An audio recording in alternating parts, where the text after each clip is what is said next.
Special काही दिवस असेल तर आपण गोड पदार्थ हा बनवतोच. तर तुमच्या या गोड पदार्थाच्या लिस्टमध्ये बासुंदी एक पदार्थ ॲड करा. या ठिकाणी मी बासुंदी बनवत असताना दूध पटकन कसं आटलं जाईल आणि बासुंदी योग्य प्रमाणात कशी बनवायची अगदी लहान सहान गोष्टी सांगितलेल्या आहेत. तर चला तर मग आपण बनवूयात बासुंदी. या ठिकाणी मी बासुंदी बनवण्यासाठी कढई घेतली आहे. कढईमध्ये 1 लिटर दूध घेतले आहे.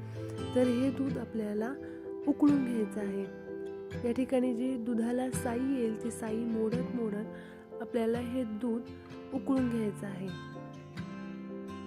दूध हे सतत ढवळत राहायचं जेणेकरून दूध हे आपलं खाली लागणार नाही, करपणार नाही. दूध आपलं उकळून झालं आहे तर त्या ठिकाणी मी आता 200 ग्रॅम खवा ॲड करते.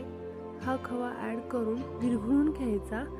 त्यानंतर आपण ॲड करायचं आहे केशर.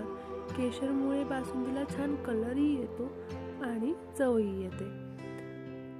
या ठिकाणी मी साखर ॲड केली आहे अर्धी वाटी.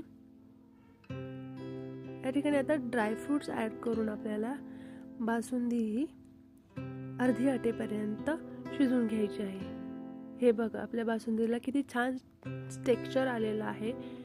अगदी घट्ट अशी बासुंदी आपली तयार आहे. आत्ता ही बासुंदी गरम आहे पण थंड झाल्यानंतर ही अजून घट्ट बनते. तुम्हाला जर गरम बासुंदी खायची असेल तर तुम्ही गरमही खाऊ शकता आणि जर थंड हवी असेल तर ही फ्रीजमध्ये ठेवून तुम्ही काही वेळानंतर सर्व करा. अगदी बनवायला सोपी अशी बासुंदी आपली तयार आहे.